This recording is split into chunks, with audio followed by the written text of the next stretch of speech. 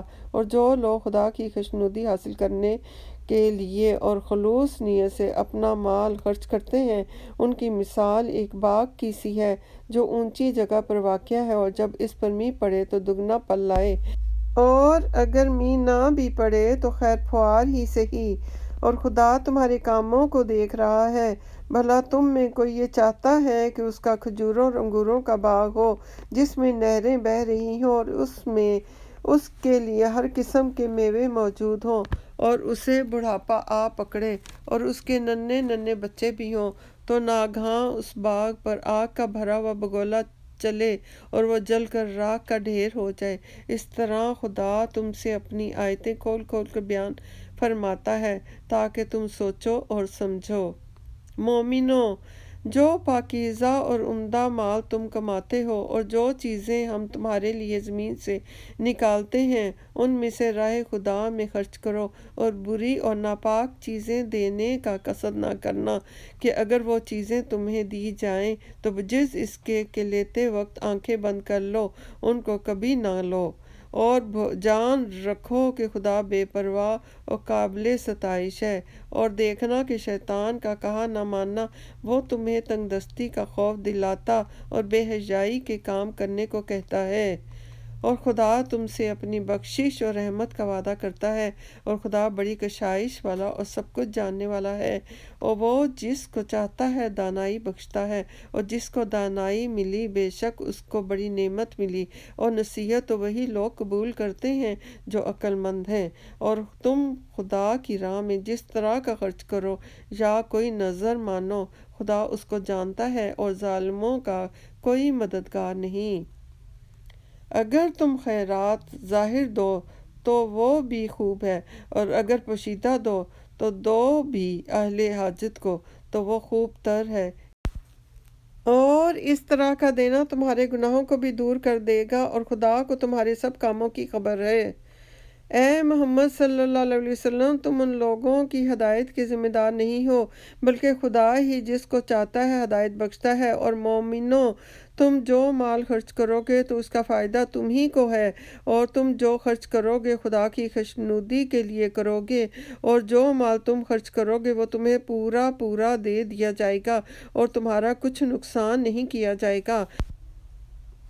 اور ہاں، تم جو خرچ کرو گے تو ان حاجت مندوں کے لیے جو خدا کی راہ میں رکے بیٹھے ہیں اور ملک میں کسی طرف جانے کی طاقت نہیں رکھتے اور مانگنے سے عار رکھتے ہیں، یہاں تک کہ نہ مانگنے کی وجہ سے ناواقف شخص ان کو غنی خیال کرتا ہے، اور تم قیافے سے ان کو صاف پہچان لو گے کہ حاجت مند ہیں، اور شرم کے سبب لوگوں سے منہ پھوڑ کر اور لپٹ کر نہیں مانگ سکتے۔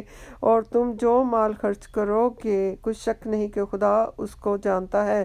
جو لوگ اپنا مال رات اور دن اور پوشیدہ اور ظاہر راہ خدا میں خرچ کرتے رہتے ہیں ان کا صلہ پروردگار کے پاس ہے، اور ان کو قیامت کے دن نہ کسی طرح کا خوف ہوگا اور نہ غم۔ جو لوگ سود کھاتے ہیں وہ قبروں سے اس طرح حواس باختہ اٹھیں گے کہ کہ جیسے کسی کو جن نے لپٹ کر دیوانہ بنا دیا ہو۔ یہ اس لیے کہ وہ کہتے ہیں کہ سود بیچنا بھی تو نفع کے لحاظ سے ویسا ہی ہے جیسے سود لینا، حالانکہ سودے کو خدا نے حلال کیا ہے اور سود کو حرام۔ تو جس شخص کے پاس خدا کی نصیحت پہنچی اور وہ سود لینے سے باز آ گیا تو جو پہلے ہو چکا وہ اس کا، اور قیامت میں اس کا معاملہ خدا کے سپرد ہے۔ اور جو پھر لینے لگا تو ایسے لوگ دوزخی ہیں کہ ہمیشہ دوزخ میں جلتے رہیں گے۔ اور خدا سود کو نابود یعنی بے برکت کرتا اور خیرات کی برکت کو بڑھاتا ہے، اور خدا کسی ناشکرے گنہگار کو دوست نہیں رکھتا۔ اور جو لوگ ایمان لائے اور نیک عمل کرتے اور نماز پڑھتے اور زکوٰۃ دیتے رہے، ان کو ان کے کاموں کا صلہ خدا کے ہاں ملے گا، اور قیامت کے دن ان کو نہ کچھ خوف ہوگا اور نہ وہ غمناک ہوں گے۔ مومنو، خدا سے ڈرو، اور اگر ایمان رکھتے ہو تو جتنا سود باقی رہ گیا ہے اس کو چھوڑ دو۔ اگر ایسا نہ کرو گے تو خبردار ہو جاؤ کہ تم خدا اور رسول صلی اللہ علیہ وسلم سے جنگ کرنے کے لیے تیار ہوتے ہو، اور اگر توبہ کر لو تو سود چھوڑ دو گے تو تم کو اپنی اصلی رقم لینے کا حق ہے، جس میں نہ اوروں کا نقصان ہے اور نہ تمہارا ہی نقصان ہے۔ اور اگر قرض لینے والا تنگ دست ہو تو اسے کشائش کے حاصل ہونے تک مہلت دو، اور اگر زر قرض بخش دو تو وہ تمہارے لیے زیادہ اچھا ہے، بشرطیکہ کا سمجھو۔ اور اس دن سے ڈرو جب کہ تم خدا کے حضور میں لوٹ کر جاؤ گے، اور ہر شخص اپنے اعمال کا پورا پورا بدلہ پائے گا، اور کسی کو کچھ نقصان نہ ہوگا۔ مومنو، جب تم آپس میں کسی میعاد معین کے لیے قرض کا معاملہ کرنے لگو تو اس کو لکھ لیا کرو، اور لکھنے والا تم میں کسی کا نقصان نہ کرے گا بلکہ انصاف سے لکھے۔ نیز لکھنے والا جیسا خدا نے اسے سکھایا ہے لکھنے سے انکار بھی نہ کرے، اور دستاویز لکھ دے، اور جو شخص قرض لے وہی دستاویز کا مضمون بول کر لکھوائے، اور خدا سے کہ اس کا مالک ہے خوف کرے، اور زر قرض میں سے کچھ کم نہ لکھوائے۔ اور اگر قرض لینے والا بے عقل یا ضعیف ہو یا مضمون لکھوانے کی قابلیت نہ رکھتا ہو تو جو اس کا ولی ہو وہ انصاف کے ساتھ مضمون لکھوائے، اور اپنے میں سے 2 مردوں کو ایسے معاملے کے گواہ کر لیا کرو، اور اگر 2 مرد نہ ہوں تو 1 مرد اور 2 عورتیں جن کو تم گواہ پسند کرو کافی ہیں، کہ اگر ان میں سے ایک بھول جائے گی تو دوسری اسے یاد دلا دے گی۔ اور جب گواہ گواہی کے لیے طلب کیے جائیں تو انکار نہ کریں، اور قرض تھوڑا ہو یا بہت اس کی دستاویز کے لکھنے لکھانے میں کاہلی نہ کرنا۔ یہ بات خدا کے نزدیک نہایت قرین انصاف ہے، اور شہادت کے لیے بھی یہ بہت درست طریقہ ہے، اور اس سے تم کو کسی طرح کا شک و شبہ بھی نہیں پڑے گا۔ ہاں، اگر سودا دست بدست ہو جو تم آپس میں لیتے دیتے ہو، تو اگر ایسے معاملے کی دستاویز نہ لکھو تو تم پر کچھ گناہ نہیں، اور جب خرید و فروخت کیا کرو تو بھی گواہ کر لیا کرو، اور کاتب دستاویز اور گواہ معاملہ کرنے والوں کا کسی طرح کا نقصان نہ کریں۔ اگر تم لوگ ایسا کرو تو یہ تمہارے لیے گناہ کی بات ہے، اور خدا سے ڈرو اور دیکھو کہ وہ تم کو کیسی مفید باتیں سکھاتا ہے، اور خدا ہر چیز سے واقف ہے۔ اور اگر تم سفر پر ہو اور دستاویز لکھنے والا نہ مل سکے تو کوئی چیز رہن یا قبضہ رکھ کر قرض لے لو، اور اگر کوئی کسی کو امین سمجھے اور اب یعنی رہن کے بغیر قرض دے دے تو امانت دار کو چاہیے کہ صاحب امانت کی امانت ادا کر دے، اور خدا سے جو اس کا پروردگار ہے ڈرے، اور دیکھنا شہادت کو مت چھپانا، جو اس کو چھپائے گا وہ دل کا گنہگار ہوگا، اور خدا تمہارے سب کاموں سے واقف ہے۔ جو کچھ آسمانوں میں اور جو کچھ زمین میں ہے سب خدا ہی کا ہے۔ تم اپنے دلوں کی بات کو ظاہر کرو گے تو اور چھپاؤ گے تو خدا تم سے اس کا حساب لے گا، پھر وہ جسے چاہے مغفرت کرے اور جسے چاہے عذاب دے، اور خدا ہر چیز پر قادر ہے۔ رسول صلی اللہ علیہ وسلم اس کتاب پر جو ان کے پروردگار کی طرف سے ان پر نازل ہوئی ایمان رکھتے ہیں، اور مومن بھی سب خدا پر اور اس کے فرشتوں پر، اس کی کتابوں پر، اس کے پیغمبروں پر ایمان رکھتے ہیں، اور کہتے ہیں کہ ہم اس کے پیغمبروں میں سے کسی میں کچھ فرق نہیں کرتے۔